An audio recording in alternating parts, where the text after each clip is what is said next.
வணக்கம். அர்ச்சுனா ராமநாதனிடம் ஒரு பெண் சம்பந்தமான பிரச்சனை ஒன்று தொலைபேசி மூலம் எடுத்து கூறப்பட்டிருக்கின்றது. அந்த பிரச்சனை முதலில் கௌசல்யாவுக்கு வழங்கப்பட்டிருக்கின்றது. கௌசல்யாவுக்கு வழங்கப்பட்ட போது குறித்த அந்த பொண்ணின் தாயார் உண்மையை பேசவில்லை. அர்ச்சனாவுடன் கதைத்த போது அர்ச்சனா சில நேரங்களில் அவர்களுக்கு நம்பிக்கையை ஊட்டி அந்த பிரச்சனையை சொல்லுங்கள், உண்மையை சொல்லுங்கள் என்று சொன்னபோது அந்த பிரச்சனைக்கான உண்மை விடயத்தை வெளியில் சொன்னார்கள். இந்த பொண்ணின் மாவட்டம் எது என்றோ அல்லது பொண்ணின் பெயரையோ நான் வெளியிடவில்லை. இந்த பொன் வடமாகாணத்தை சேர்ந்தவர். கொழும்பு பகுதியில் வேலை ஒன்றுக்கு போயிருக்கின்றார். அங்கே ஒரு காதல் ஏற்பட்டிருக்கின்றது. ஏற்கனவே இந்த பொன் டிவோர்ஸ் ஆகிய பொன் 6 பிள்ளைகளுக்கு தாயாக இருக்கின்ற இந்த பொன் ஏற்கனவே டிவோர்ஸ் ஆகியிருக்கின்றார். ஒரு மனைவியை இழந்தவராகத்தான் காணப்படுகின்றார். இந்த இடத்துல இவர்களுக்கு காதல் ஏற்பட்டு அதன் பிறகுதான் அவர் ஒரு தீயவர், அதாவது ஒரு ஒரு ஒரு பழக்க வழக்கங்கள் சரியற்றவர், மது போதைக்கு அடிமையானவர், போதை வஸ்து கடத்தற்காரன் என்று சொல்லி தெரிவு செய்யப்படுகின்றது. இதன்போது அந்த பொன் பல கோணங்களில் படங்களை அவ்வப்போது இவர்கள் காதலாகிறதுக்கு முன்னர், அதாவது காதலிக்கிறதுக்கு முன்னர் சாப்பிடுகின்ற போது, கேண்டீன்களுக்கு போகின்ற போது, ஒன்றாக இருக்கும் போது எடுத்த வீடியோக்களை காட்டி இந்த பொண்ணை மிரட்டி வடமாகாணத்திலிருந்து மத்திய மாகாணத்துக்கு கொண்டு சென்றிருக்கின்றார். அங்கே இந்த பொன் ஒரு ஆபத்திலிருந்து மீண்டு வந்து மீண்டும் ஒரு ஆபத்தை சந்தித்து அர்ச்சனாவுக்கு கோல் எடுத்து சொன்னார்கள். அர்ச்சனா இதுக்கு என்ன செய்தார் என்பதுதான் இந்த காணொலியின் விளக்கமாக இருக்கின்றது. மிக குறுகிய காலத்துக்குள்ளே அர்ச்சனா எடுத்த ஒரு அதிரடி நடவடிக்கைன்னு தான் சொல்லணும். தற்போது அந்த பெண் காப்பாற்றப்பட்டிருக்கின்றார். அந்த தீய பழக்கத்தை உடைய அந்த ஆண் கை செய்யப்பட போகின்றார். எனவே இந்த காணொலியை நீங்கள் விரிவாக பார்க்க போகிறீர்கள். இது ஒரு விழிப்புணர்வான காணொலி. பெண்கள் அவசியம் பார்க்க வேண்டும். எனவே பெண்களுக்கான ஒரு காணொலியாகத்தான் இந்த காணொலி அமையும். எமது காணொலிக்கு நீங்கள் புதியவராக இருந்தால் அல்லது சப்ஸ்கிரைப் பண்ணாமல் தொடர்ந்து பார்ப்பவராக இருந்தால் தயவுசெய்து சப்ஸ்கிரைப் பண்ணுங்கள், ஷேர் பண்ணுங்கள், கமெண்ட்ஸ் பண்ணுங்கள், லைக் பண்ணுங்கள். அருகில் இருக்கின்ற அந்த பெல் ஐகானை அழுத்தி ஓல் என்ற பட்டனையும் அழுத்தி நாங்கள் போடுகின்ற காணொலிகள் அனைத்தையும் உடனுக்குடன் பார்க்கக்கூடியவாறான நோட்டிஃபிகேஷனை ஏற்படுத்திக் கொள்ளுங்கள். அர்ச்சனா அதாவது அர்ச்சனா தான் ஒரு அரசியல்வாதி அல்ல என்று சொல்லியும், தான் ஒரு ராஜதந்திரி, அதாவது அர்ச்சனா தான் ஒரு அரசியல்வாதி அல்ல என்று சொல்லியும், தான் ஒரு ராஜதந்திரி என்று சொல்லியும் அடிக்கடி சொல்வார். ராஜதந்திரிக்கும் அர்ச்சனா அரசியல்வாதிக்கும் ராஜதந்திரிக்கும் நிறைய வேறுபாடுகள் இருக்கின்றது. அரசியல்வாதி சுயநல போக்கில் செயற்படுவார், ராஜதந்திரி மக்களுக்காக செயற்படுவார். நான் எப்பவும் மக்கள் பக்கம், அந்த பக்கத்திலும் ஏழைகள் பக்கம், வறியவர்கள் பக்கம். அப்படி ஏழைகளுடைய அரசியல் மிகப்பெரிய இடத்துல நான் அரசியல் செய்ய மாட்டேன், ஏழைகளுக்காகவும் வறியவர்களுக்காகவும் தான் நான் அரசியல் செய்வேன் என்று அடிக்கடி சொல்வார். தற்போது இன்னும் ஒரு கருத்தை சொல்கின்றார். நீங்கள் சொல்கின்ற கருத்துக்கள், அதாவது நீங்கள் கம்ப்ளைண்ட் பண்ணுகின்ற போது, நீங்கள் முறைப்பாடுகள் அளிக்கின்ற போது உண்மையை சொல்லுங்கள், ஆதாரங்களுடன் சொல்லுங்கள் என்று சொல்லி அர்ச்சனா ராமநாதன் சொல்கின்றார். இந்த காணொலி ஒரு முக்கியமான வீடியோ என்று சொல்லியும், இது நிறைய பிரச்சனைகளுக்கு தீர்வாக அமையும் என்று சொல்லியும், குறிப்பாக பெண்கள் ஏற்படுகின்ற ஆபத்துக்களிலிருந்து தங்களை பாதுகாத்துக் கொள்வதற்கு இந்த காணொலி ஒரு முக்கியமான காணொலி என்று சொல்லியும், இந்த காணொலியை அர்ச்சனா ராமநாதன் அவர்கள் வெளியிட்டிருக்கின்றார். ஒரு நாள் பின்னேரம் எனக்கு ஒரு மெசேஜ் வந்தது. அந்த மெசேஜில் ஒரு பெண் ஒருவர் தங்களை காப்பாற்றும்படி கதறுகின்ற ஒரு மெசேஜாகத்தான் அந்த மெசேஜ் இருந்தது. அதாவது வடமாகாணத்தைச் சேர்ந்த மாவட்டத்திலிருந்து ஒரு பெண் பிள்ளையின் அம்மா ஒரு மெசேஜை அனுப்பியிருக்கின்றார்.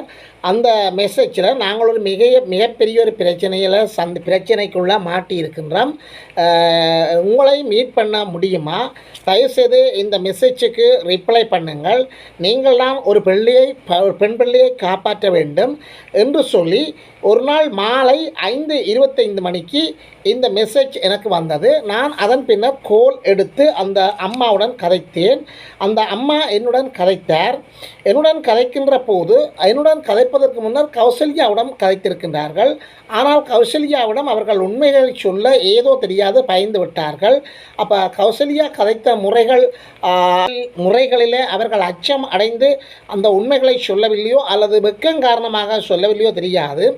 ஆனால் இந்த இடத்துல அர்ச்சுனா ராமநாதன் அவர்கள் சொல்கின்றார்கள், சட்டத்திறனிக்கும் வைத்தியருக்கும் நீங்கள் பொய் சொல்லக்கூடாது, உண்மை சொல்ல வேண்டும். நான் ஒரு வைத்தியராக இருக்கின்றேன், கௌசல்யா ஒரு சட்டத்திறனியாக இருக்கின்றார். எனவே நீங்கள் கௌசல்யாவிடம் எதையும் நம்பி சொல்லலாம் என்று சொல்லி அர்ச்சுனா ராமநாதன் அவர்கள் மக்களுக்கு ஒரு பகிரங்க அறிவித்தலை செய்கின்றார். அப்போ சட்டத்திறனியாருடன் கதைக்கின்ற போது நீங்கள் பொய் சொல்லக்கூடாது என்று சொல்லி அந்த பொண்ணின் தாயாருடன் கதைக்கின்றார். அந்த பொண்ணின் தாயாருடன் கதைக்கின்ற போது அந்த பொன் 27 வயது பெண் என்று சொல்லியும் 6 வயதில் ஒரு பெண் பிள்ளை இருக்கின்றது என்று சொல்லியும் அந்த பொண் ஏற்கனவே டிவோர்ஸ் ஆகிய பொண் என்று சொல்லியும் பொன்னின் அம்மா தான் கதைத்திருக்கின்றார். அப்போ மேலோட்டமாக இந்த கதையை சொல்கின்ற போது நான் பிரச்சனையினுடைய வடிவாக ஆழமாக சொல்லுங்கள் என்று சொன்னேன். எனக்கு அவர்கள் என்னை நம்பி உண்மையை சொன்னார்கள். அவர்களுடைய கதைகள் தான் இந்த காணொலியில் முக்கியமாக இடம்பெறுகின்றது. 2022 ஏறக்குறைய 3 வருடங்களுக்கு முன்னர் கொழும்பில் அந்த பொன் வேலைக்கு சென்றிருக்கின்றார். வேலைக்கு சென்ற போது அந்த வேலையில் ஈடுபடுகின்ற போது சக தொழிலாளியொருவருடன் காதல் ஏற்பட்டிருக்கின்றது. ஏற்கனவே 2 வருடங்கள் அந்த வேலை செய்கின்ற போது சாதாரண நட்பு ஆகத்தான் இருந்தது. அதன் பின்னர் தான் அவர்களுடைய நட்பு காதலாக மலர்ந்தது. அவ்வப்போது படங்கள் எடுத்திருக்கின்றார்கள். சாப்பிடுகின்ற போது, தனிமையில் இருக்கின்ற போது படங்கள் பல்வேறு கோணங்களிலே அவர் எடுத்திருக்கின்றார். எனவே அந்த ஆண் ஒரு டெலிவரி செய்கின்ற ஒரு கடையில் தான் வேலை செய்திருக்கின்றார்கள். அப்போ சம்பந்தப்பட்ட நபரினுடைய மனைவி கேன்சர் காரணமாக இறந்திருக்கின்றார். அப்போ அவருடைய மனைவியும் இறந்திருக்கின்றார். இவனுடைய கணவர் டிவோர்ஸ் ஆகியிருக்கின்றார். இந்த சூழ்நிலையில் அவர்கள் 2 வருடத்துக்கு பிறகு அவர்கள் அந்த நட்பு காதலாக மலர்ந்திருக்கின்றது. இவ்வாறான சூழ்நிலையில் தான் 2-3 வருடங்களின் பிறகு பழகி சாப்பிடுகின்ற போதும் ஒன்றாக இருக்கின்றது போதும் அவ்வப்போது வீடியோக்கள் எடுத்துக்கொள்வார்கள். சிறிது காலத்தின் பின்னர் சம்பந்தப்பட்ட நபருக்கு தீய பழக்க வழக்கங்கள் இருக்கின்றது என்று சொல்லியும் அவர் ஒரு வாழ தகுதியற்றவர் என்று சொல்லியும் அவர் கஞ்சா போதை வஸ்து கடத்தல்காரர்களிடம் தொடர்புடையவர் என்று சொல்லியும் ஒரு மிக மோசமான ஆள் என்று சொல்லியும் இந்த பொன் அறிகின்றார். இந்த பொன் அதாவது இந்த 27 வயது வடமாகாணத்திலிருந்து வேலைக்கு சென்ற இந்த பொன் அவரை பற்றிய தகவல்களை அறிகின்றார். அதன் பின்னர் அவர் அந்த தொடர்பை முறிக்கிறதுக்கு அந்த தொடர்பை அறுக்கிறதுக்கு முயற்சி செய்திருக்கின்றார். இவர் இப்படி பல பொண்களுடன் இருக்கின்ற போது வீடியோக்களை களவாக எடுத்து ரெக்கார்ட் பண்ணி அவர் தன்னுடைய கம்ப்யூட்டர்களையும் மற்றது போன்களிலும் பதிவு செய்து அந்த பொண்களை மிரட்டி பல்வேறு தன்னுடைய செயற்பாடுகளை செய்திருக்கின்றார். இதன் பிறகு அந்த தொடர்புகளை அவருடனான தவறான தொடர்புகளை நிறுத்த இந்த பொன் முயற்சி செய்திருக்கின்றார். ஆனால் அந்த நபர் விட்டு வைக்கவில்லை. அவர் தான் எடுத்த இந்த பொண்ணின் பல கோணங்களிடம் எடுத்த படங்கள் அவ்வப்போது எடுத்த சில படங்களை வைத்துக்கொண்டு பிளாக்மெயில் பண்ணியிருக்கின்றார். ஆகவே இந்த பிளாக்மெயில் காரணமாக நான் படங்களை வெளியிடுவேன், என்னுடன் வா என்று சொல்லி மிரட்டி இருக்கின்றார். அதன் காரணமாக இந்த பொண்ணை வடமாகாணத்தில் இருந்து மத்திய மாகாணத்திற்கு அந்த பொண்ணை கொண்டு சென்றிருக்கின்றார். அப்பொழுது நான் சாகப் போகின்றேன், என்னை விட்டுவிடுங்கள், என்னை மறந்து விடுங்கள் என்று சொல்லி அழுது கொண்டு போயிருக்கின்றார். இவ்வாறு போய் 1 வருடங்கள் அந்த பொண்ணை அவர் தவறான முறையில் தவறான வேலைகளுக்கெல்லாம் பாவிச்சிருக்கின்றார். எனவே அந்த மாவட்டத்தில் இந்த பொண்ணுக்கு ஒரு தம்பிக்காரன் இருக்கின்றார். இப்படியான ஒரு சூழ்நிலையில் தான் அந்த பொண்ணின் சகோதரன் போலீஸாருக்கு அறிவித்து அந்த போலீஸார் வந்து பொண்ணை காப்பாற்றி ஏறக்குறைய 1 வருடங்கள் பின்னர் அந்த பொண்ணை காப்பாற்றி இருக்கின்றார்கள். காப்பாற்றி அந்த பொண்ணுக்கு ஒரு விடுதலை கொடுத்திருக்கின்றார்கள். அப்பொழுது அந்த பொண் அவரிடம் இருந்து தப்பி பிழைத்து செல்கின்ற போது அவருடைய அந்த ஆதாரங்கள், அதாவது அந்த பெண்களின் படங்களை எடுத்து வைத்த அந்த கம்ப்யூட்டர் நம்பர் மற்றும் ஃபோன் டிவைஸுகள் எல்லாத்தையும், அந்த ஆதாரங்கள் எல்லாத்தையும் எடுத்துக்கொண்டு வந்திருக்கின்றார் இந்த பொண். அப்போ இவ்வாறு எடுத்துக்கொண்டு வந்ததன் பின்னர் தான் அந்த நபருக்கு தெரிகின்றது இந்த பொண் எடுத்துக்கொண்டு போய்விட்டாள் என்று. அப்போ அதை வைத்துக்கொண்டு இவர் இந்த பொண்ணால் தனக்கு ஏதாவது ஆபத்து வருமோ தெரியாதுன்னு சொல்லி இந்த மத்திய மாகாணத்தில் இந்த தீயவருக்கு இந்த இந்த இந்த இந்த இந்த போதை வஸ்துக்கு அடிமையானவருக்கு ஒரு போலீஸாரின் நட்பு இருக்கின்றது. அந்த போலீஸாரிடம் போய் முறைப்பாடு செய்திருக்கின்றார். தன்னுடைய கம்ப்யூட்டர்கள் மற்றும் ஃபோனுகள் மற்றும் பணத்தை எல்லாம் எடுத்துக்கொண்டு திருடிக்கொண்டு போய்விட்டார், இவரை கைது செய்யுங்கள் என்று சொல்லி. அப்போ அந்த போலீஸாரும் இந்த வடமாகாணத்துக்கு வந்து இவரை கைது செய்கிறதுக்கு ஆயத்தமாகி கொண்டிருக்கின்றார்கள். இந்த சூழ்நிலையில் தான் இந்த பொண் என்னிடம் அந்த தொடர்பை ஏற்படுத்தியிருக்கின்றார். அப்போ என்னென்னு சொன்னால் இதே நேரத்தில் இந்த நேரத்தில் தான் கௌசல்யாவுக்கும் அறிவித்து, கௌசல்யாவுக்கு ஏதோ தெரியவில்லை, அவர்கள் அந்த உண்மையை சொல்லவில்லை. என்னிடம் நான் நீண்ட நேரம் கதைக்கின்ற போது என்னிடம் அந்த உண்மையை சொல்லியிருக்கின்றார்கள். அப்போ நம்பிக்கையை நான் ஏற்படுத்தியபடியால் அவர்கள் அந்த உண்மையை சொல்லியிருக்கின்றார்கள். இந்த உண்மையை நீங்கள் இனிமேல் கௌசல்யாவிடமும் உண்மையை சொல்லுங்கள் என்று சொல்லியிருக்கின்றார்கள். நம்பிக்கையை ஏற்படுத்தியதன் பின்னணியில் தான் அவர்கள் எனக்கு கதைத்திருக்கின்றார்கள். என்னை அந்த கதைக்கின்ற போது அந்த 27 வயது பொண் நான் சாகப் போகிறேன், என்னை காப்பாற்றுங்கள் என்று அழுது கொள்கின்றார். அப்போ நான் ராமநாதன் அர்ச்சனா, என்னை நம்புங்கள், என்னிடம் நீங்கள் ஒரு உண்மையான ஒரு பிரச்சனையை சொல்லிவிட்டீர்கள் என்று சொன்னால் உங்களுக்கு காப்பு கிடைத்த மாதிரி தான், அதாவது உங்களுக்கு பாதுகாப்பு.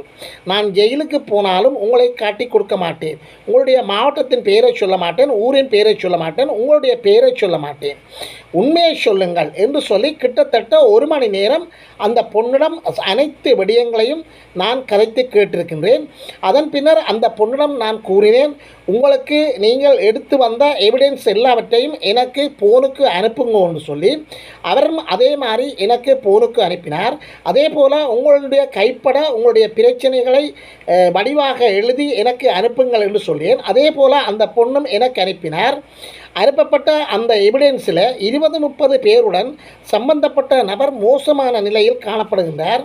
எனவே இந்த விடயங்களை நாங்கள் பாராளுமன்றத்தில் கதைத்தால் மிகப்பெரிய பிரச்சனையாக இருக்கும்.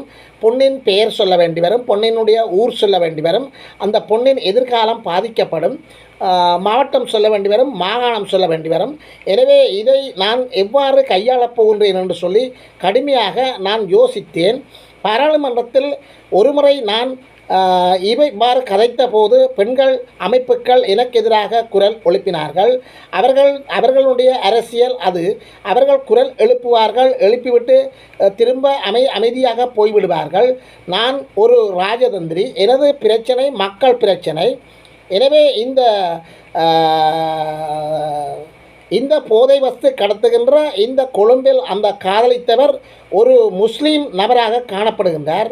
இவர் பல முஸ்லீம் பெண்களுடன் காணப்படுகின்றார். கிட்டத்தட்ட 30-40 முஸ்லீம் பெண்களுடன் காணப்படுகின்றார். நிறைய முஸ்லீம் பெண்கள் திருமணமானவர்கள், சிலர் திருமணமாகாதவர்கள், ஸ்கூல் பிள்ளைகள், 16 வயதுக்குட்பட்ட பிள்ளைகள் என்று சொல்லி இவர் அந்த தவறான இந்த வீடியோக்கள் எல்லாம் எனக்கு அனுப்பப்பட்டிருக்கின்றது, எனக்கு கிடைத்திருக்கின்றது. எனவே மிகப்பெரிய ஒரு குற்றத்தை செய்துவிட்டு இவர் தப்பி பிழைத்திருக்கின்றார். வீடியோ காலில் கதைக்கின்ற போது பெண் பிள்ளைகள் மிகவும் கவனமாக இருக்க வேண்டும். நீங்கள் வீடியோ காலில் கதைக்கின்ற போது உங்களை ஸ்க்ரீன் எடுப்பார்கள், ஸ்க்ரீன் ரெக்கார்ட் பண்ணுவார்கள். எனவே நீங்கள் நீங்கள் மிகவும் கவனமாக இருக்க வேண்டும். எல்லோரையும் நம்பி கதைக்காதீர்கள். ஆனால் அன்பாக பேசுவார்கள், இனிப்பாக பேசுவார்கள், நன்றாக கதைப்பார்கள். எனவே அவர்களை நம்பி நீங்கள் பாதிக்கப்படக்கூடாது. ஒருவரிடம் துன்புறுத்தியதன் பின்னர் அந்த பொண் தப்பி இருக்கின்றார். இந்த பொண்ணின் தகப்பன் இறந்திருக்கின்றார். கணவர் டிவோர்ஸ் ஆகியிருக்கின்றார். 6 வயசில் ஒரு பெண் பிள்ளை இருக்கின்றார். அப்போ நான் என்ன செய்யலாம்? இந்த பிரச்சனையை பாராளுமன்றத்தில் கதைக்கலாமா? எவ்வாறு கதைக்கலாம்? பாராளுமன்றத்தில் கதைத்தால் எனக்கு ஒரு அவப்பெயரை ஏற்படுத்துவார்கள். அப்போ என்ன மாதிரி கதைக்கலாம் என்று சொல்லி நான் யோசித்து கொண்டிருந்தேன். சபாநாயகரிடம் இதை தெரிவிக்கலாமா என்று சொல்லி யோசித்தேன். பிரதி சபாநாயகர் மிகவும் நல்லவர், நட்பாக பேசுவார், அவரிடம் கதைக்கலாமா என்று யோசித்தேன். அதன் பிறகுதான் இவ்வாறு செய்ய வேண்டும் என்று சொல்லி நான் ஒரு நல்லொரு முடிவை எடுத்திருக்கின்றேன். எனவே பெண்கள் அதாவது என்னுடைய அந்த குழப்பத்திலிருந்து நல்ல ஒரு முடிவுக்கு நான் வந்தேன். பெண்கள் குழந்தைகள் அமைச்சர் சாவித்திரி போல் அந்த சாவித்திரி என்று சொல்கின்ற அந்த அமைச்சர் தமிழ் அமைச்சர் அவரிடம் நான் இந்த விளக்கத்தை நைஸாக எடுத்து கூறினேன். பாராளுமன்றத்தில் சாப்பிட்டு விட்டு கை கழுவ வருகின்ற போது அவரிடம் நான் இந்த பிரச்சனையை சொன்னேன். எனவே அவரிடம் விளங்கப்படுத்தினேன். இந்த படங்களை நான் அவரிடம் காட்டினேன். அவர் உடனடியாக இதற்கு என்ன செய்யலாம் என்று சொல்லி ஒரு முடிவெடுத்தார். அவர் உடனடியாக போலீஸ் அமைச்சரை அழைத்து அவருடன் இந்த பிரச்சனை சம்பந்தமாக கதைத்தார். போலீஸ் அமைச்சரும் என்னை வெளியில் வரச் சொல்லி நான் வெளியில் வந்து இந்த எவிடென்ஸுகள் அதாவது இந்த வீடியோக்களை காட்டி அவசரமாக அந்த பிள்ளை ஆபத்தில் இருக்கின்றார், அந்த பிள்ளையை கைது செய்ய போகின்றார்கள், எனவே நீங்கள் உதவி செய்ய வேண்டும் என்று சொல்லி சொன்னேன். போலீஸ் அமைச்சர் எனக்கு முன்னாலே நின்று கொண்டு உடனே அந்த மத்திய மாகாண போலீஸாருக்கு கோல் எடுத்து அந்த பெண்ணை நீங்கள் அரெஸ்ட் பண்ண வேண்டாம் என்று சொன்னார். அதன்படி அது சரியாக நடந்திருக்கின்றது. அந்த ஓர்டரை சரியாக செய்திருக்கின்றார்கள். எனவே இது மேல் மட்டத்தில் இருந்து அந்த பெண் காப்பாற்றப்பட்டிருக்கின்றார். எனவே இந்த கோல் பண்ணியதன் பின்னர் அந்த போலீஸ் அமைச்சர் திரும்பவும் எனக்கு கோல் எடுத்து அந்த போலீஸார் அந்த பிரச்சனையை அவர்கள் அரெஸ்ட் பண்ணவில்லை, அந்த பிரச்சனையை விட்டுவிட்டார்கள் என்று சொல்லி எனக்கு நம்பிக்கை ஊட்டினார்கள். அதன் பின்னர் நான் அந்த பொண்ணுக்கும் அந்த பொண்ணின் சகோதரனுக்கும் எடுத்து நம்பிக்கையை ஊட்டினேன். எனவே ஒரு பாராளுமன்ற உறுப்பினராக இருந்து கொண்டு நான் ராஜதந்திரமாக இந்த வேலையை கையாண்டிருக்கின்றேன் என்று சொல்லி அர்ச்சனா கூறுகின்றார். வெறும் 24 மணி நேரங்களுக்குள்ளே, அதாவது முதல் நாள் மாலையில் எடுத்து சொல்லப்படுகின்றது, மெசேஜாக அனுப்பப்படுகின்றது, அந்த தகவல்களை அறிகின்றார். மறுநாள் காலை இந்த பிரச்சனையை தீர்த்திருக்கின்றார். உண்மையிலே இவர் இதுவரை இப்படியான அமைச்சர்களையோ அல்லது வேறுவர்களையுமோ நாங்கள் காணவில்லை, இனிமேலும் நாங்கள் காண மாட்டோம் என்பதுதான் உண்மை. அர்ச்சுனாக்களைப் போல பல ராஜதந்திரிகள் உண்மையில் தமிழர்கள் மத்தியில் உருவாக்க வேண்டும். இந்த இடத்துல அர்ச்சுனா ராமநாதன் அவர்கள் மேலும் சில பிரச்சனைகளை சொல்கின்றார்.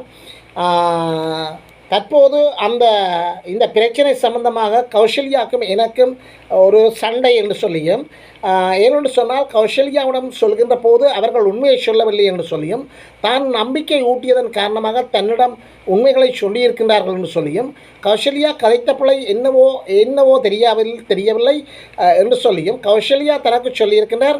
இந்த பிரச்சனையை நீங்கள் பாராளுமன்றத்தில் கதைக்க வேண்டாம், முன்னரும் ஒரு முறை நீங்கள் இந்த பிரச்சனையை கதைத்துத்தான் உங்கள் மீது அவப்பெயரை ஏற்படுத்தினார்கள். எனவே நீங்கள் பாராளுமன்றத்தில் இந்த குடும்ப விஷயங்கள் தனிப்பட்ட விஷயங்களை கதைக்க வேண்டாம் என்று சொல்லி, ஆனால் நான் இந்த விஷயத்தை இவ்வாறு தீர்த்திருக்கின்றேன்.